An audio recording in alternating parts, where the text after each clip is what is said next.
ನೋಡಿದ್ವಿ. ನಾವು ಒಂದು ವಿಚಾರಗಳನ್ನ ಬರೆದದವಿ ಹೇಳ್ತವಿ ಅಂದ್ರ ಅದ್ರೊಳಗ ಕ್ಷಣ ಕ್ಷಣಕ್ಕೂ ಕೂಡ ಭಗವಂತನ ವಿಚಾರದ ಕಡೆಗೆ ನಮ್ಮ ಮನ ಹೋಗುವಂಗಿರ್ಬೇಕು. ಆ ಭಗವಂತನ ವಿಚಾರದ ಕಡೆಗೆ ಹೋಗುವಂಗ ನಮ್ಮ ನುಡಿಗಳು ಇರ್ಬೇಕು. ಅದೇ ರುಚಿ ಬೆಳೆಯುತ್ತಲೇ ಇರಬೇಕು. ಅವನು ಭಗವದ್ ಭಜನೆಯ ಹೊರತು ಒಂದು ಕ್ಷಣವೂ ಕಳೆಯದೆ ಸರ್ವದ ಅವನ ಚಿತ್ತ ವೃತ್ತಿ ಭಕ್ತಿ ರಂಗದಿಂದ ತನ್ಮಯವಾಗಿರುವುದು. ಒಂದು ಕ್ಷಣವೂ ಕೂಡ ಆತನ ಮನಸ್ಸು ಹೊರಗೆ ಕಳಿಬಾರದು. ಯಾವಾಗ್ಲೂ ಕೂಡ ಒಂದು ದೈವದ ವಿಚಾರದೊಳಗ, ಒಂದು ಸತ್ಯದ ವಿಚಾರದೊಳಗ, ಒಂದು ಅರಿವಿನೊಳ ವಿಚಾರದೊಳಗ ತನ್ಮಯನಾಗಿರ್ಬೇಕು. ಜ್ಞಾನಿ ಅದನ ಶರಣದನಂದ್ರ ಹೊರಗೆ ಹೋಗ್ಲೇಬಾರದು. ಹೊರಗೇನೋ ಪ್ರಾರಬ್ಧಾನುಸಾರವಾಗಿ ಶರೀರದ ಕರ್ಮಗಳನ್ನ ಏನೇ ಮಾಡಿದ್ರೂ ಕೂಡ ಆದ್ರ ಆತನ ಮನ ನೆನವು ಆ ಪರಬ್ರಹ್ಮದ ಕಡೆಗೆ ಇರಬೇಕು. ಅವನೊಳಗೆ ಪ್ರತ್ಯಕ್ಷ ಭಗವಂತನೇ ಕುಳಿತಿದ್ದರಿಂದ ಭಕ್ತಿಯ ಲಕ್ಕು ಹತ್ತಿ ಅವನು ಭಕ್ತಿಯನ್ನು ಬಿಟ್ಟು ಏನು ರಚನೆ ಮಾಡ್ಯಾನು? ವಿಚಾರವನ್ನ ಅವನು ಕೇಳ್ತದನಂದ್ರ ಹೆಂಗ ಇರ್ಬೇಕಪ್ಪ ಅಂದ್ರ ಅವನೊಳಗ ಭಗವಂತ ಪ್ರತ್ಯಕ್ಷನೇ ಕುಂತದನ. ಪ್ರತ್ಯಕ್ಷ ಏನ್ ಮತ್ ಬರೋದಲ್ಲ, ಎಲ್ಲಿದ್ದನ ಬಂದು ಕುಂದ್ರದಲ್ಲ. ಇರದೆ ಆ ಅರು ಸ್ವರೂಪದನ, ಸತ್ಯ ಸ್ವರೂಪದನ, ಆ ಪರಬ್ರಹ್ಮ ಸ್ವರೂಪನೇ ಆತದನ ಅನ್ನೋದು ಅವನೊಳಗ ಲಕ್ ಹತ್ಬೇಕು. ಅವನೊಳಗ ವಿಚಾರ ಹುಟ್ಟುವಂತ ಆಗ್ಬೇಕು. ಅದು ಹೊರಗೆ ಎಲ್ಲಿಂದನಲ್ಲ. ಯಾರ್ದಾದ್ರೂ ಒಂದು ನುಡಿ, ಮಹಾತ್ಮರ ನುಡಿಗಳನ್ನು ನಾವು ಕೇಳಿದೀವಿ ಅಂದ್ರ ಆ ನುಡಿ ಹೃದಯದೊಳಗ ಭಕ್ತಿಯನ್ನು ಹುಟ್ಟಿಸುವಂತದ್ದಾಗಬೇಕು. ಅರು ಸ್ವರೂಪವನ್ನ ತನ್ನೊಳಗ ತಿಳಿಯುವಂತ ವಿಚಾರಗಳನ್ನ ಮಾಡ್ಬೇಕಾಗ್ತದ. ಆವಾಗ ಅವನೊಳಗ ಅರು ಸ್ವರೂಪದ ವಿಚಾರ ಉದಯವಾಯ್ತಂದ್ರ ಅವನಿಗೆ ಅದೇ ರುಚಿ ಹತ್ತದೆ. ಮನಸ್ಸು ಆ ಕಡೆಗೆ ಹೋಗ್ತದೆ. ಅವನು ಆ ಕಡೆಗೆ ಮನ ವಾಲ್ತು ಅಂದ್ರ ಆ ಮನ ಪರಬ್ರಹ್ಮದ ಕಡೆಗೆ, ಪಾರಮಾರ್ಥದ ಕಡೆಗೆ ಅದು ಹೋತು ಅಂದ್ರ ಅದನ್ನ ಬಿಟ್ಟು ಅವನ್ ಇನ್ನೇನ್ ಮಾಡ್ತಾನ? ಏನು ಮಾಡಕ್ ಬರೋದಿಲ್ಲ. ಯಾಕಂದ್ರ ಎಲ್ಲದು ಮಿಥ್ಯ ಐತಿ ಅಂತ ಗೊತ್ತಾದ್ಮೇಲೆ, ಆ ಪರಬ್ರಹ್ಮ ವಿಚಾರ ಒಂದೇ ಸತ್ಯ ಐತಿ ಅಂತ ತಿಳಿದಾದ್ಮೇಲೆ ಮತ್ತೆ ಅವನು ಮಿಥ್ಯದ ಕಡೆಗೆ ಯಾಕೆ ಹೋಗ್ತಾನ? ಆತ ಎಂದೆಂದು ಕೂಡ ಹೋಗುವುದೇ ಇಲ್ಲ. ಒಳಗೆ ಪ್ರೇಮ ಉಂಟಾಗುವಂತೆಯೇ ಹೊರಗೆ ವಾಣಿ ನುಡಿಯ ಹತ್ತಿ ಪ್ರೇಮಾತಿಶಯದಿಂದ ಕುಣಿಯುತ್ತ ಭಾವಪೂರಿತ ಕರುಣ ಕೀರ್ತನೆ ಮಾಡುವನು. ಅಂದ್ರ ಅವನಿಗೆ ಅಂತರಂಗದೊಳಗ ಮನ ಆ ಪರಮ ಸತ್ಯದ ಕಡೆಗೆ ಹೋತಂದ್ರ ಇದು ಜಗತ್ ಮಿಥ್ಯ ಐತಿ ಅಂತ ಅವನು ತಿರುಗಿ ಸಹ ನೋಡೋದಿಲ್ಲ. ಅವನ ಒಳಗ ಪ್ರೇಮದ ವಾಣಿ ಅಂದ್ರ ಆತ ಏನ್ ಮಾತಾಡ್ತಾನೋ ಆತನಂತೆ ಇರುವಿಕೆಯು ಅವನೊಳಗ ಬಂತಂದ್ರ ಅವನ್ ಅದೇ ಆನಂದದೊಳಗೆ ಯಾವಾಗ್ಲೂ ಕುಣಿದಾಡ್ತಿರ್ತಾನ, ಯಾವಾಗ್ಲೂ ಆನಂದದೊಳಗ ಇರ್ತಾನ. ಅವನಿಗೆ ಶರೀರದ ಪ್ರಜ್ಞೆ ಆಗ್ಲಿ, ಜಗತ್ತಿನ ಪ್ರಜ್ಞೆ ಆಗ್ಲಿ, ಹೊರಗಿನವು ಯಾವ ಇರೋದಿಲ್ಲ. ಆ ಭಗವಂತನ ಕೀರ್ತನೆ ಮಾಡ್ಕೊಂತ ಅದೊಂದೇ ಆತನಕ್ ಕಾಣ್ತದ, ಇನ್ನೊಂದ್ ಯಾವ್ದು ಕಾಣೋದೇ ಇಲ್ಲ. ಒಂದ್ಸರಿ ಮೀರಾಬಾಯಿ ಮಥುರದ ಕೃಷ್ಣನ ಮಂದಿರಕ್ಕೆ ಹೋಗ್ತಾಳ. ಅಲ್ಲಿ ಒಂದು ಬೋರ್ಡ್ ಹಾಕಿದ್ರಂತೆ, ಮಹಿಳೆಯರಿಗೆ ಪ್ರವೇಶವಿಲ್ಲ ಅಂತ. ಆದ್ರೆ ಈ ಅಮ್ಮ ಆ ಕೃಷ್ಣನ ಕೀರ್ತನೆಯನ್ನ ಮಾಡ್ಕೊಂತ ಆನಂದದೊಳಗೆ ಕುಂತ್ಕೊಂತ ಅದ್ರೊಳಗೆ ಹೋಗ್ತಾಳ.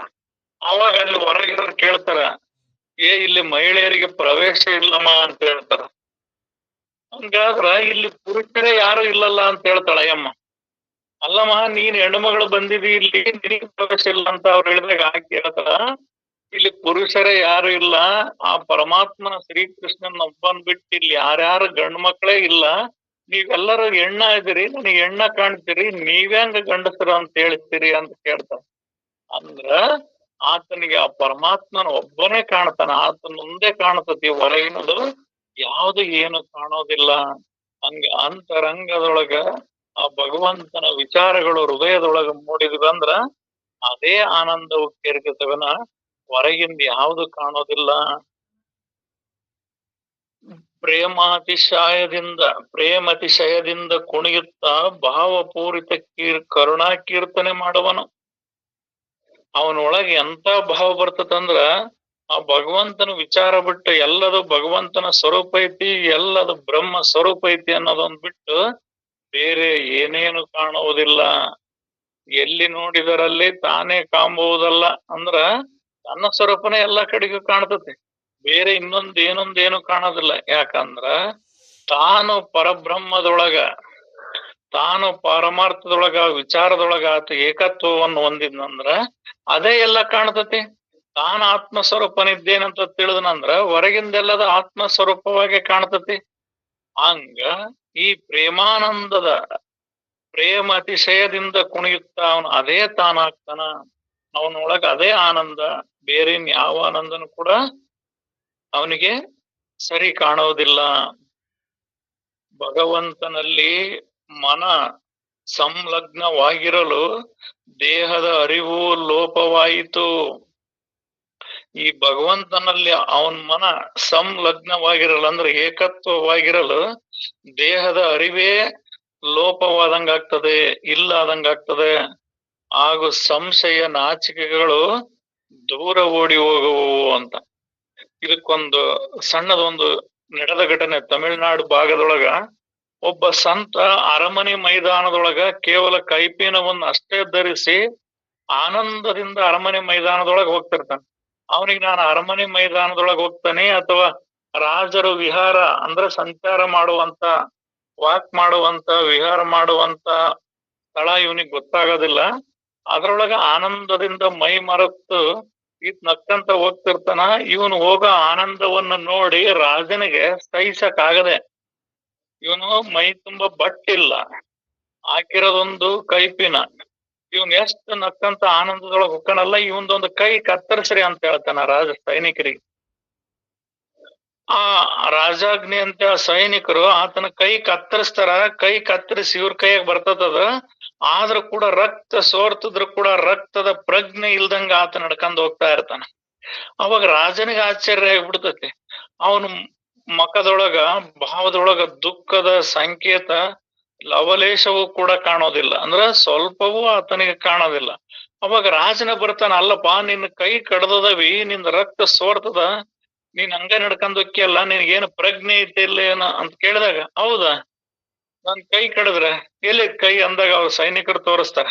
ಅವಾಗಪ್ಪ ನಾವೊಂದು ಅಪರಾಧ ಮಾಡಿದ್ವಿ, ನಿಮಗ್ ಕೈ ಕಡ್ದದ್ದು ನಿಮಗ್ ಪ್ರಜ್ಞೆ ಇಲ್ಲ, ಮತ್ತಿಷ್ಟ ಆನಂದದೊಳಗದಿರಲ್ಲ, ಯಾವ ಆನಂದ ನಿಮ್ಮನ್ನ ಇಷ್ಟೊಂದು ಇದಕ್ ಕರ್ಕೊಂಡು ಹೋಗತಿ, ದೇಹದ ಮಮಕಾರ ಇಲ್ದಂಗೆ ಯಾವ್ದು ಇಲ್ದಂಗ ಸದಾ ಆನಂದದೊಳಗಿರುವಂತ ಇಟ್ಟಿರುವಂತ ಶಕ್ತಿ ಆದಪ್ಪ ಅಂತಂದ ರಾಜ ಅವರಿಗೆ ತಡದು ಅಡ್ಡ ಬೀಳ್ತಾನ.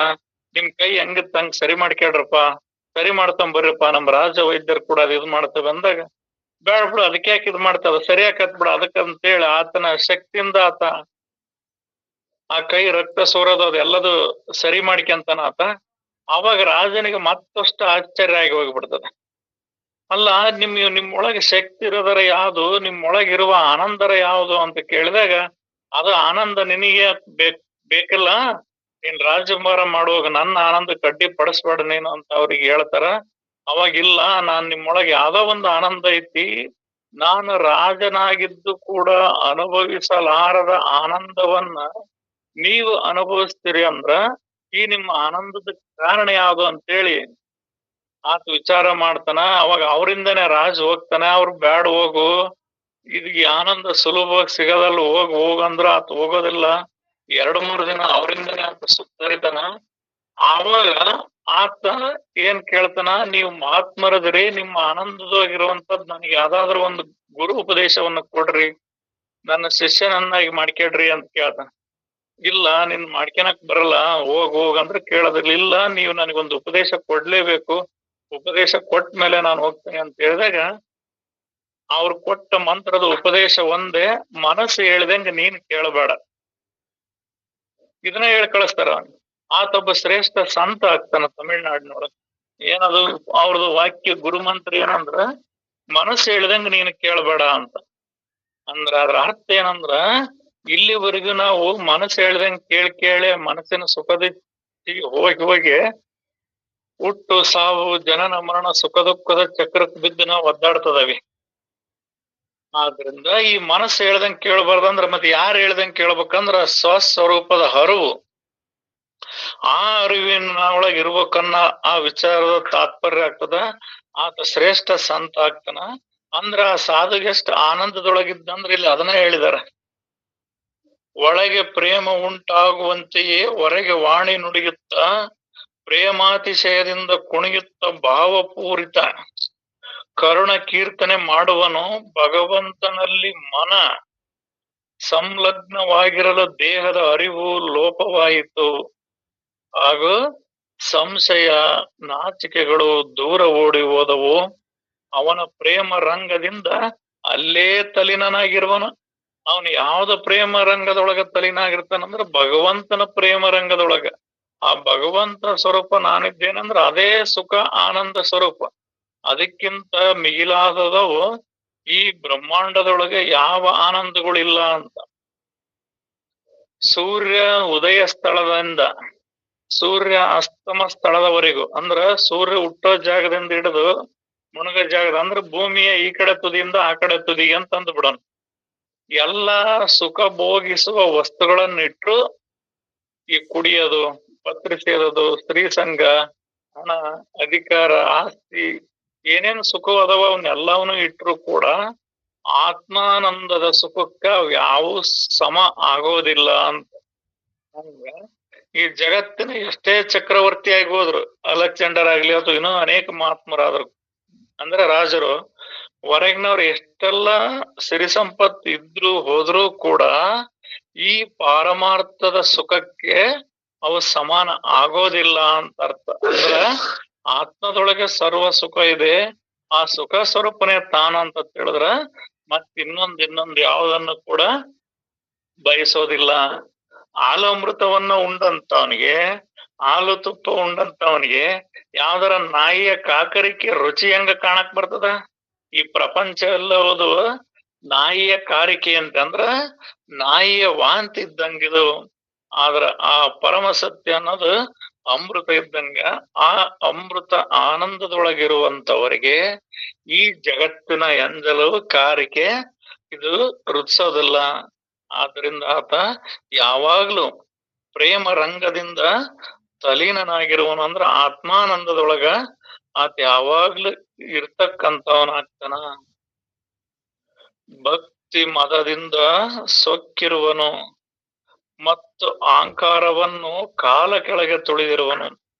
ಅವನು ಹೆಂಗಿರ್ತಂದ್ರ ಅವನು ಭಕ್ತಿ ಮದದಿಂದ ಸೊಕ್ಕಿರುವನಂದ್ರ ಆ ಪಾರಮಾರ್ಥದ ಆನಂದದೊಳಗ ಅವನು ಸೊಕ್ಕಿರ್ತಾನ. ಇದಕ್ ಶಿಶುನಾಳ ಶರೀಫ್ರ ಒಂದು ನುಡಿಯೊಳಗ ಒಂದು ತತ್ವದೊಳಗ ಹೇಳ್ತಾರ, ಸದ್ಗುರು ಸಾಕಿದ ಮದ್ದಾನೆ ಬರುತ್ತಿದೆ, ಎದ್ದು ಹೋಗಿರಲೇ ಇದ್ದನಿಂದ ಕಿರ ಅಂತ. ಸದ್ಗುರು ಸಾಕಿದ ಮದ್ದಾನೆ ಬರುತ್ತಿದೆ ಅಂತಂದ್ರ ಆ ಗುರುವಿನ ವಾಣಿಗಳನ್ನ ಕೇಳಿ ಯಥಾರ್ಥ ಪಾರಮಾರ್ಥ ವಿಚಾರವನ್ನ ಕೇಳಿ ಆ ಸ್ವಸ್ವರೂಪವೇ ತಾನಾಗಿರ್ತಕ್ಕಂಥವನು ಅದೇ ಮದ್ದಾನೆ. ಆ ಮದ್ದಾನೆ ಒಳಗೆ ಇವೆಲ್ಲ ನಿಂದಕರು ಎಲ್ಲರ ಜಾಗ ಎಲ್ಲಿರ್ತತೇನೋ ಇರೋದಿಲ್ಲ. ಆನೆ ನೀರಾಟದೋಳು ಮೀನ ಕಂಡು ಅಂಜುವುದೇ, ಈನ ಮಾನವರು ಬಿರಿನುಡಿಗೆ ಜ್ಞಾನಿ ಅಂಜುವನೇ ಅಂತ. ಹಂಗ ಆ ಸ್ವಸ್ವರೂಪವನ್ನು ತಿಳಿದು ಆ ಆನಂದದೊಳಗಿರುವಂತವರಿಗೆ ಈ ಹೊರಗಿನ ಯಾವ ಸರಿಗೆ ಸಾಟಿ ಆಗಲಾರವು ಅಂತವರು ಅಹಂಕಾರವನ್ನು ಕಾಲ ಕೆಳಗೆ ತುಳಿದಿರುವರು. ಅಹಂಕಾರ ಅಂದ್ರ ಈ ಜೀವತ್ವ ಬುದ್ಧಿ, ಈ ದೇಹ ನಾನದನಿ, ಹುಟ್ಟನ್ನಾನದನಿ, ಸಾಯನ್ನಾನದನಿ, ನಾನು ರಾಜದನಿ, ನಾನು ಮಂತ್ರಿ ಅದನಿ, ನಾನು ಚಕ್ರವರ್ತಿ ಅದನಿ, ನಾನು ಅಧಿಕಾರಿ ಅದನಿ ಅಂತೇಳಿ ನಾವೆಲ್ಲ ಬಂದು ಕುಣದಾಡ್ತಾವಲ್ಲ, ಇವನ್ನೆಲ್ಲವನು ಕಾಲಗೆ ತುಳಿದಿರ್ತಾನ. ಇವೇನು ಅಷ್ಟಮದಗಳು ಅಂತ ಬರ್ತಾವ, ಹಣ ಮದ, ಅಧಿಕಾರ ಮದ, ಕುಲ ಮದ, ಯೌವನ ಮದ, ಪಾಂಡಿತ್ಯ ಮದ ಅಂತ. ಇವೆಲ್ಲವೂ ಅಹಂಕಾರವೇ. ಮೊದಲನೇ ಅಹಂಕಾರ ದೇಹವೇ ನಾನು ಅನ್ನೋದ ದೊಡ್ಡ ಅಹಂಕಾರ. ಅದರಿಂದ ಇವೆಲ್ಲ ಉಳಿದ ಸೈನ್ಯಗಳಿದ್ದಂತೆ. ಹಂಗ ಇಂಥ ಅಹಂಕಾರವನ್ನೇ ಆತ ಕಾಲ ಕೆಳಗ ತುಳಿದಿರುವನು. ಸ್ವೇಚ್ಛಾನುಸಾರ ಆಡುತ್ತಾ ಕುಣಿಯುತ್ತಿರಲು ಅವನಿಗೆ ಜನರೆಲ್ಲಿ ಲಕ್ಷ್ಯಕ್ಕೆ ಬಂದರು. ಯಾವಾಗ್ಲ ಆನಂದ ಸ್ವರೂಪವಾಗಿರ್ತಕ್ಕಂಥವನಿಗೆ, ಪರಬ್ರಹ್ಮ ಸ್ವರೂಪವೇ ತಾನಾಗಿರ್ತಕ್ಕಂಥವನಿಗೆ ಈ ಹೊರಗಿನ ಜೀವ ಜಗತ್ತು ಜನ ಅನ್ನೋದು ಆತನಿಗೆ ಯಾವ್ದು ಲಕ್ಷ್ಯಕ್ಕೆ ಬರ್ತದ? ಯಾವ ಲಕ್ಷ್ಯಕ್ಕೆ ಬರುವುದಿಲ್ಲ. ಅವನ ಕಣ್ಣೆದುರಿಗೆ ಮೂರು ಲೋಕದ ಒಡೆಯನೇ ನಿಂತು ಬಿಟ್ಟಿರುವನು. ನಾವೇನ್ ಈ ಮೂರು ಲೋಕದ ಒಡೆಯರು ಅಂತ ಏನ್ ಹೇಳ್ತಾವಲ್ಲ, ಇಂಥದ್ದು ಯಾವ ಲೋಕದವರ ಆಟವೂ ಕೂಡ ಆತನ ಮುಂದೆ ನಡೆಯಲಾರದು. ಅವನು ಅಖಿಲಾಂಡ ಕೋಟಿ ಬ್ರಹ್ಮಾಂಡ ನಾಯಕ ಆತ. ಇವನು ಮೂರು ಲೋಕಗಳಲ್ಲಿ ಯಾವ ಲೆಕ್ಕ? ಇವೆಲ್ಲ ಒಂದು ಅಂಡಜಗಳಿದ್ದಂಗ ಅಂತ ಹೇಳ್ತಾರೆ ಅಲ್ಲಮ್ಮ ಪ್ರಭುದೇವರು. ನೀನ್ ಸ್ವರ್ಗಲೋಕ, ಭೂಲೋಕ, ನರಕಲೋಕ ಅಂತ ಹೇಳ್ತಿ ಅಂದ್ರೆ ಇವೆಲ್ಲ ಸುಮ್ನೆ ಹೋಗ ಬರೋ, ಇವೆಲ್ಲ ತಿರುಗಾಡವಂತವು. ಇಂಥವ್ ನೀನ್ ಮೂರ್ ಲೋಕದ ಒಡೆಯ ಅಂತಂದ್ರ ಈ ಮೂರ್ ಲೋಕಕ್ಕಾದ ಮತ್ತ ಆ ಸ್ವಸ್ವರೂಪವಾಗಿರ್ತಕ್ಕಂಥ ಆತ್ಮ ಅಖಿಲಾಂಡ ಕೋಟಿ ಬ್ರಹ್ಮಾಂಡ ನಾಯಕ, ಎಣಿಸಲಾರದಂತ ಬ್ರಹ್ಮಾಂಡಗಳ ನಾಯಕನಾಥ. ಆತನೊಳಗ ಇಂಥ ಅನಂತ ಬ್ರಹ್ಮಾಂಡಗಳು ಉದಯಿಸಿ ಲಯಿಸಿದರೂ ಕೂಡ, ಅಂದ್ರ ಇಂಥ ಬ್ರಹ್ಮಾಂಡಗಳು ಹುಟ್ಟಿ ಬ್ರಹ್ಮಾಂಡಗಳು ನಾಶವಾಗಿ ಹೋದರೂ ಕೂಡ ಆತ ಏನೊಂದು ಆಗದ ಅಖಂಡ ಆನಂದ ಐಕ್ಯ ಸ್ವರೂಪನಾಗಿರ್ತವನ ಆತ ಆಗಿರ್ತಾನ.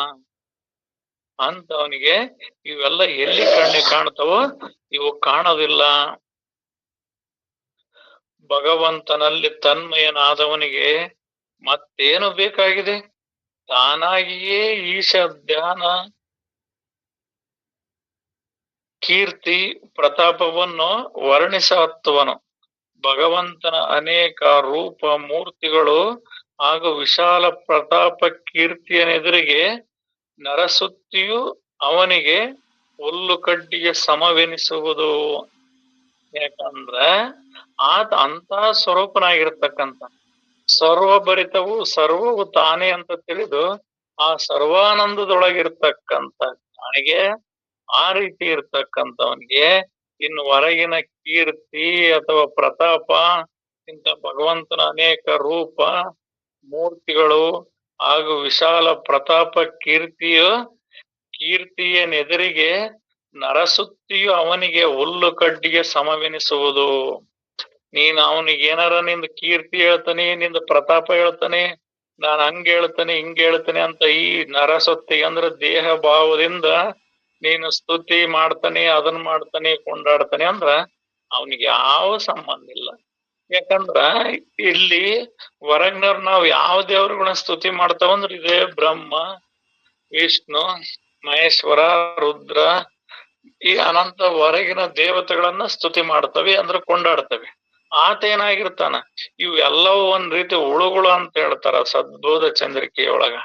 ಮತ್ ಇವ್ರೆಲ್ಲರೂ ಅಲ್ಲಮ ಪ್ರಭುದೇವ್ರದ್ದು ಒಂದು ವಚನದೊಳಗೆ ಹೇಳ್ತಾರ, ಒಂದ್ ಅಂಡಜದೊಳಗಿನ ಈ ಐವರು ಬಾಲಕರು ಅಂತ. ನಾವೇನ್ ಈ ಜಗತ್ನಾಗ ಕೊಂಡಾಡ್ತವಲ್ಲ ಈಶ್ವರ, ಆತಿಲ್ಲದ್ರೆ ಅದು ಇಲ್ಲ. ಬ್ರಹ್ಮ ಸೃಷ್ಟಿ ಮಾಡ್ಲಿಲ್ಲದ್ರ ನೀನೇನ್ ಮಾಡ್ತಿದ್ದಿ? ಬ್ರಹ್ಮನಿನ ಸೃಷ್ಟಿ ಮಾಡ್ಲಿಲ್ಲದ್ರ ನೀನೆಲ್ಲಿ ಮುಕ್ತನಾಕಿದ್ದಿ? ವಿಷ್ಣು ಅವನು ಪಾಲನೆ ಮಾಡಿ ಅವನ ಅರು ಸ್ವರೂಪವನ್ನ ನೀನು ಕೊಡ್ಲಿಲ್ಲದ್ರ ನೀನೇನ್ ಹಾಕಿದ್ದಿ? ಅವನು ಈ ಜನ್ಮವನ್ನ ಲಯ ಮಾಡಿ ಮತ್ ಇನ್ನೊಂದ್ ಜನ್ಮಕ್ಕೆ ಮತ್ ಇದು ಮಾಡ್ಲಿದ್ರ ನೀನೇನ್ ಮಾಡ್ತಿದ್ದಂತ ಇವನು ಹೊರಗ ಕೊಂಡಾಡ್ತಾವಲ್ಲ, ಇಂಥವ್ರೆಲ್ಲರೂ ಕೂಡ ಒಂದ್ ಅಂಡಜದೊಳಗಿನ ಐವರು ಬಾಲಕರು ಅಂತ ಹೇಳ್ತಾರ ಅಲ್ಲಮ್ಮ ಪ್ರಭುದೇವರು. ಅಂದ್ರ ಬ್ರಹ್ಮ ಮುಂದಣದರಿಯ, ವಿಷ್ಣು ಇಂದಣದರಿಯ, ಸದಾಶಿವ ಭಾವದಲ್ಲಿ ಭರಿತನಾದ, ಈಶ್ವರ ಪವನ ಯೋಗದಲ್ಲಿ ಲೀನವಾದ, ರುದ್ರ ಎಲ್ಲವ ಮರೆತು ಮಣಿಯ ನೆನೆಸುತ್ತ ಕೂತ. ಇಂತಿ ಈ ಒಂದಂಡಜದೊಳಗಿನ ಈ ಐವರು ಬಾಲಕರು ನಿಮ್ಮನ್ನೆತ್ತ ಬಲ್ಲರು ಗುಹೇಶ್ವರ. ಅಂದ್ರ ಅಂಡಜ ಅಂದ್ರ ಇದೊಂದು ಭೂಮಂಡಲ ಅಥವಾ ಇದೊಂದು ಲೋಕ ಅನ್ಕೊಂಬಿಡೋಣ. ಆಗ್ಲೇ ಮೂರು ಲೋಕದವರು ಕೂಡ, ಮೂರು ಲೋಕದ ಒಡೆಯನು ಕೂಡ ಆತ್ಮಜ್ಞಾನಿಗೆ ಸಮಾನನಾಗಲಾರ ಅಂತ ಹೇಳಿದರು. ಮತ್ ಹಿಂಗ ಇವ್ರು ಇವ್ಯಾವ ಒಂದೊಂದು ಲೋಕಕ್ಕ ಇದಕ್ಕ ಇವ್ರು ಒಡೆಯರಾಗಿದಾರ. ಇವ್ರು ಒಂದ್ ಅಂಡಜ ಅಂದ್ರ ತತ್ತಿ. ಈ ಒಂದು ತತ್ತಿಯೊಳಗ ಉದಯಿಸಿದಂತ ಐವರು ಬಾಲಕರು ನಿಮ್ಮನ್ನೆತ್ತ ಬಲ್ಲರು ಗುಹೇಶ್ವರ. ಅಂದ್ರ ಇಷ್ಟು ಲೋಕಕ್ಕೆ ಇವ್ರು ಅದಾರ. ಇಂಥವು ಎಣಿಸಲಾರದಂತ ಅಖಿಲಾಂಡ ಕೋಟಿ ಬ್ರಹ್ಮಾಂಡ ನಾಯಕ ಅಂತ ಹೇಳಿದಾರ. ಅಖಿಲಾಂಡ ಕೋಟಿ ಬ್ರಹ್ಮಾಂಡ ನಾಯಕ ಅಂದ್ರೆ ಯಾರಾದ್ರೂ ಅಲ್ಲ, ಆ ಆತ್ಮ ಸ್ವರೂಪವೇ ಅದೈತಿ. ಅಂತ ಆ ರೀತಿಯಾಗಿರ್ತಕ್ಕಂಥ ಪರಮಾತ್ಮನಿಗೆ ಈ ಪ್ರಪಂಚದೊಳಗಿನ ಕೀರ್ತಿ ಪತಾಕಿ ಇವನು ಸ್ತುತಿ, ಈ ಕೊಂಡಾಡೋದು ಮಾಡೋದು ಇವೆಲ್ಲ ಒಂದು ಹುಲ್ಕಡ್ಡಿಗೆ ಸಮವೆನಿಸುವುದು. ಈ ಜಗತ್ತಿನ ಕೀರ್ತಿ ಪತಾಕೆಗಳಿಗೆ ಇದಕ್ ಒಂದು ಹುಲ್ಕಡ್ಡಿ ವಸ್ತು ಕೂಡ ಕಿಮ್ಮತ್ ಕೊಡೋದಿಲ್ಲ. ಇದು ಕಿಮ್ಮತ್ ಕೊಡಲ್ಲ ಅನ್ನೋದಕ್ಕೆ ಇನ್ನೊಂದು ಒಂದು ಸಣ್ಣ ಉದಾಹರಣೆ. ಇಲ್ಲೇ ನಮ್ ಹಾವೇರಿ ಭಾಗದಾಗ ಇರ್ತಕ್ಕಂತ ಅಬಲೂರು, ಸರ್ವಜ್ಞಪ್ಪರ್ ಹುಟ್ಟೂರು ಅಬಲೂರು, ಒಂದ್ ಸರಿ ಅವ್ರ ಸುದ್ದಿ ವಿಜಯನಗರ ಸಾಮ್ರಾಜ್ಯ ಅಂದ್ರೆ ಈಗಿನ ಹಂಪಿ ರಾಜರಿಗೆ ಅದು ಸುದ್ದಿ ಮುಟ್ತದಂತ. ಇಂಥವ್ ಬಾಕಾಂಡ ಜ್ಞಾನಿ ಅದನ ನಮ್ಮ ನಾಡಿನಾಗ ಅಂದಾಗ ಅವ್ರನ್ನ ಕರ್ಕೊಂಬರ್ರಿ ಅಂತ ಹೇಳ್ತಾರ. ಕರ್ಕೊಂಬರ್ರಿ ಅಂತ ರಾಜರಿಗೆ ಸುದ್ದಿ ಮುಟ್ಟಿದಾಗ ರಾಜರು ಕರ್ಕೊಂಬರ್ರಿ ಅಂತ ಹೇಳ್ತಾರ. ಅವಾಗ ಸೈನಿಕರು ಕರಿಯಕ್ ಬಂದಾಗ ಆತ ಹೋಗೋದಿಲ್ಲ. ಆತ ಹೋಗ್ಲಿಲ್ಲ ಅಂದಾಗ ಸೈನಿಕರು ಒತ್ಕೊಂಡಾಗ್ಲಿ ಕರ್ಕೊಂಬರ್ರಿ ಆತನ ಬಿಡಬೇಡ್ರಿ ಅಂತ ಹೇಳ್ತಾರ. ಆತ ಮಡಿಕೆ ಮಾಡಕ ಹೆಸರು ತುಳಿತಿರ್ತಾನ. ಅವಾಗ ಆತನ ತುಳಿಯನ್ನ ಒತ್ಕೊಂಡ್ ಹೋಗಿ ಕರ್ಕೊಂಡ್ ಹೋಗ್ತಾರ. ಕರ್ಕೊಂಡ್ ಹೋಗಿ ಅರಮನೆ ಕುಂದ್ರಸ್ತಾರ. ಕುಂದ್ರಿಸಿದಾಗ ಆತ ರಾಜ, ನಾನೇ ಸ್ವತಃ ನಿಮ್ಮಂತ ಆತ್ಮಜ್ಞಾನಿಗಳು ನಮ್ಮ ನಾಡಿನೊಳಗ ಅದೀವ್ರಿ ಅಂದ್ರ ನಾವೇ ಧನ್ಯವಂತರು. ನಾನೇ ಸ್ವತಃ ನಿಮ್ಮ ಪೂಜೆಯನ್ನ ಮಾಡ್ತೇನ್ರಪ್ಪ ಅಂತ ಹೇಳಿ ಪೂಜೆ ಸಾಮಗ್ರಿಗಳು ತರ್ಬೇಕಂತ ಹೋದಾಗ ಈತ ಒಂದು ಸಿಂಹಾಸನ ಇಟ್ಟಿರ್ತಾರ. ಅದ್ರ ಕಾಲಿಟ್ಗನಕ್ ಒಂದು ಇವನ್ ಇಟ್ಟಿರ್ತಾರ. ಇಂದ ರಾಜ ಮಹಾರಾಜರುಗಳಿಗೆಲ್ಲ ಶ್ರೇಷ್ಠ ವ್ಯಕ್ತಿಗಳಿಗೆ ಕಾಲಿಟ್ಗನಕ ಒಂದು ಇಟ್ಟಿರ್ತಾರ. ಅದ್ರ ಮೇಲೆ ಒಂದು ಪಾದ ಹೆಜ್ಜೆ ಇಟ್ಟಿಗಿತ್ತ ಅಲ್ಲಿದ್ದ ಹಂಗೆ ಅಲ್ಲಿಂದ ಮರೆಯಾಗಿ ಬರ್ತಾರ. ಅವಾಗ ಕೇಳ್ತಾರ, ಅಲ್ಲಪ್ಪ ನೀನ್ ಎಷ್ಟು ಪುಣ್ಯ ಅಂತ ಒಬ್ಬ ಚಕ್ರವರ್ತಿ ಇಡೀ ದೇಶವನ್ನ ಆಳುವಂತ ಆ ವಿಜಯನಗರದ ರಾಜರು ಅವ್ರ ನಿನ್ ಸನ್ಮಾನ ಮಾಡ್ತಾರಂದ್ರ ನೀನ್ ಹಂಗ ಬಿಟ್ಟು ಬಂದಲ್ಲಪ್ಪ ಅಂತ ಹೇಳಿದ್ಕ ಆತ ಹೇಳಿದ್ರಂತ, ಇವೆಲ್ಲ ಒಂದು ಉಲ್ಕಡ್ಡಿಗೆ ಸಮಾನ ನನಗೆ ಅಂತ. ಇಲ್ಲಿ ಅದನ್ನ ಹೇಳಿದಾರ, ಈ ಕೀರ್ತಿ ಪತಾಕಿ, ನನಗ್ ಘನತೆ, ನನಗ್ ಗೌರವ, ನನಗ್ ಮಾನ ಅಪಮಾನ ಇವೆಲ್ಲ ಹೇಳ್ತಾರಂದ್ರ ಇವೆಲ್ಲ ನನಗೊಂದು ಹುಲ್ಕಡ್ಡಿಗೆ ಸಮಾನ ಅಂತ ಇಲ್ಲಿ ಹೇಳಿದಾರ. ಆ ಸರ್ವಜ್ಞಪ್ಪರು ಕೂಡ ಆ ರಾಜರ ಆತಿಥ್ಯವನ್ನ ಸ್ವೀಕರಿಸದೆ ಅಲ್ಲಿಂದ ಹಂಗ ಬರ್ತಾರ. ಅದಕ್ಕೆ ಅವ್ರು ಹೇಳಿದ್ರ ನಾನ್ ಅದಕ್ಕಾಗಿ ಬಂದಾನೇನಿಲ್ಲಿ, ಅವನ್ ಬೇಕಾದಾರ ಹೋಗಿ ಕೂತ್ಕೊಳ್ಳಿ, ಕೀರ್ತಿ ಪತಾಕಿ ಅವ್ ಏನಾರ ನಾನು ನಂದಂತ ತುಂಬಿರೋ ಹೋಗಿ ಅಲ್ಲಿ ಕುಂದಿರ್ಲಿ, ನನಗದು ಬೇಕಿಲ್ಲ ಅಂತೇಳಿ ಈಗಿನ ಹಂಪಿ ಆ ರಾಜ್ಯ ಆ ಊರು ಅಲ್ಲಿದ್ದವ್ರ ಹಂಗ ಬಂದ್ರಂತೆ. ಆ ರಾಜ ನನ್ ಪುಣ್ಯನ ಇಷ್ಟ ಐತಿ, ಅವ್ರ ಪಾದದ ಧೂಳು ಆ ಮಣ್ಣಾದ್ರೂ ಇಷ್ಟರ ನನಗೆ ಪೂಜೆ ಮಾಡಕ್ ಅವಕಾಶ ಸಿಕ್ಕತ್ತಲ್ಲ, ನಾನೇ ಧನ್ಯ ಅಂತೇಳಿ ಆ ರಾಜ ಇರೋ ಮಠ ಆ ಸರ್ವಜ್ಞಪ್ಪರ್ ಕುಂತಿರ್ತಕ್ಕಂತ ಅವ್ರ ಪಾದಕ್ಕೆ ಅಂದ್ರ ಪಾದ ಇಟ್ಟದನ್ನ ಪೂಜೆ ಮಾಡ್ಕೊಂತ ಇದ್ರು ಅಂತ ವಿಚಾರ. ಹಂಗ ಇಲ್ಲಿ ಆ ಸ್ವರೂಪವನ್ನ ತಿಳಿದು ಆನಂದ ಸ್ವರೂಪನಾಗಿರ್ತಕ್ಕಂಥವ್ರಿಗೆ ಈ ಲೋಕದ ಯಾವ ಕೀರ್ತಿಗಳು ಕೂಡ ಆತಗ ಒಂದು ಉಲ್ಕಡ್ಡಿ ಸಮಾನ ಆಗ್ತವ. ಸಾಧುಗಳು ಪ್ರಪಂಚದಲ್ಲಿ ಆಸಕ್ತಿ ಇಲ್ಲದ ಇಂಥ ಭಗವದ್ ಭಕ್ತನಿಗೆ ಮುಕ್ತನೆಂದು ತಿಳಿಯುತ್ತಾರೆ. ಸಾಧುಗಳಿಗೆ ಪ್ರಪಂಚದ ಆಸಕ್ತಿ ಇಲ್ಲದವ್ರಿಗೆ ಇಂಥವ್ರಿಗೆ ಭಗವದ್ ಭಕ್ತನಿಗೆ ಮುಕ್ತನೆಂದು ತಿಳಿಯುತ್ತಾರೆ. ಪ್ರಪಂಚದ್ದು ಒಂದು ಅಣಿವಿನಷ್ಟು ಕೂಡ ಮನ ಮಿಸುಕ್ತಂದ್ರ ಜ್ಞಾನ ಪ್ರಾಪ್ತಿ ಆಗೋದಿಲ್ಲ ಅಂತ ಹೇಳಿ ಮಹಾತ್ಮರು ಹೇಳ್ತಾರ. ಒಂದು ಅಣುವಿನಷ್ಟಾಗಲೂ ಕೂಡ ಒಳಗ ಪ್ರಪಂಚದ ವಾಸನೆ ಬಂದಿರಬಾರದು. ಸೂರ್ಯನಂತೆ ಅಂತ. ಹೆಂಗ ಸೂರ್ಯನ ಹತ್ರ ಏನಾರ ಕತ್ಲು ಹೋಗಕ್ ಸಾಧ್ಯ ಐತಾ? ಆತನ ಹತ್ರ ಕತ್ಲು ಇರಕ್ ಸಾಧ್ಯ ಐತಾ? ಎಂದೆಂದಿಗೂ ಇರಕ್ ಸಾಧ್ಯವಿಲ್ಲ. ಅದರಂತೆ ಯಥಾರ್ಥ ಸ್ವರೂಪ ಜ್ಞಾನವನ್ನು ತಿಳಿದಂತ ಜ್ಞಾನಿಗಳಿಗೆ ಈ ಪ್ರಪಂಚ ಅನ್ನೋದು ಒಂದು ಅಣುವಿನಷ್ಟು ಕೂಡ ಒಂದು ಲವಲೇಶವು ಕೂಡ ಆತನೊಳಗ ಯಾರಿಗಿರೋದಿಲ್ವೋ ಆತನೇ ಮುಕ್ತ, ಆತನೇ ಸಾಧು, ಆತನೇ ಆ ಪರಬ್ರಹ್ಮ ಸ್ವರೂಪ ಅಂತ ತಿಳಿಬೇಕಾಗ್ತದ. ಅವನ ಭಕ್ತಿಯ ಸಹಜ ಲೀಲೆಯೇ ಪ್ರಸಾದಿಕವೆನಿಸುತ್ತಿದ್ದು ಅವನ ಸ್ವಾಭಾವಿಕ ಮಾತುಗಳಲ್ಲಿಯೇ ವಿವೇಕ ಪ್ರಕಟವಾಗುವುದು. ಆತ ಆ ರೀತಿಯಾಗಿ ಇದ್ದಂತ ಮಹಾತ್ಮರು ಅವರ ಭಕ್ತಿ ಅವರ ಸಹಜವಾಗಿ ಇರ್ತತಿ. ಅವ್ರ ನೋಡಕ್ ಏನ್ ಭಾರಿ ವೇಷಭೂಷಣಗಳಾಗ್ಲಿ ಪೂಜಿ ಜಪ ತಪಗಳಾಗ್ಲಿ ಯಾವ ಇರೋದಿಲ್ಲ. ಹಿಂದೆ ಮಹಾಭಾರತದೊಳಗ ಕೇಳ್ತಿದ್ರು, ಧರ್ಮರಾಯನ್ ಪೂಜೆ ಮಾಡಿದ್ರ ಒಂದ್ ಎತ್ತಿನ ಗಾಡೆ ಹೂಗಳು ಒಕ್ಕದ್ವು ಅಂತ, ಒಂದ್ ಎತ್ತಿನ ಗಾಡೆ ಹೂ ಬರ್ತದ್ವು ಅಂತ ದಿನ. ಮತ್ ಭೀಮನ್ ಗಾಡೆಗೆ ಹೇಳಿದ್ರ 7-8 ಗಾಡಿಗಳು ಹೂಗಳು ಬರವಂತ. ಹಂಗಲ್ಲ ಇಲ್ಲಿ ಜ್ಞಾನಿದ್ ಹೆಂಗಂದ್ರ ಸ್ವಸ್ವರೂಪ ಆನಂದದೊಳಗೆ ಇರುವುದೇ ಜ್ಞಾನ. ಅದನ್ ಬಿಟ್ಟು ಹೊರಗೆ ಇನ್ನೊಂದು ಮಾಡ್ದೆ, ಇನ್ನೊಂದು ನೋಡ್ದೆ, ಇನ್ನೊಂದು ಕಂಡೆ, ಇನ್ನೊಂದು ಬೇಡದೆ ಅನ್ನೋದಿಲ್ಲ. ಅದೇನೊಂದು ಇಲ್ದೆ ಇರ್ತಕ್ಕಂಥದ್ದು ಯಾವ್ದು ತಿಳಿದಿರ್ತಾರಲ್ಲ ಅವರೇ ಮಹಾತ್ಮರು, ಅವರೇ ಪರಿಪೂರ್ಣರು. ಆ ರೀತಿ ಇದ್ದಂತವರ ಮಾತು ಆ ಪ್ರಸಾದಿಕವೆನಿಸುತ್ತಿದ್ದು. ಅವ್ರು ಇರೋ ಲೀಲೆನೇ ಮಹಾಪ್ರಸಾದ. ಅವ್ರ ನುಡಿಯೋ ಮಾತುಗಳಲ್ಲೇ ವಿವೇಕ ತುಂಬಿರ್ತದೆ. ಅವ್ರು ಒಂದೊಂದು ನುಡಿಯಲ್ಲೂ ಕೂಡ ವಚನಗಳಾಗ್ತವ, ವಿವೇಕದಿಂದ ತುಂಬಿರ್ತಾರ. ಆ ರೀತಿ ಇರ್ತಕ್ಕಂಥದ್ದು ಸ್ಥಿತಿ ಇದೆ. ನುಡಿ 35-54. ಕವಿತ್ವ ಲಕ್ಷಣವನ್ನು ಪುನಃ ಹೇಳುವಿವಿ ಕೇಳಿರಿ. ಅದರಿಂದ ಶ್ರೋತೃಗಳ ಅಂತಃಕರಣ ತೃಪ್ತಿ ಹೊಂದುವುದು ನಿಶ್ಚಿತವು. ಕವಿತ್ವವು ಕೂಡ ಶುದ್ಧವಿರಬೇಕು.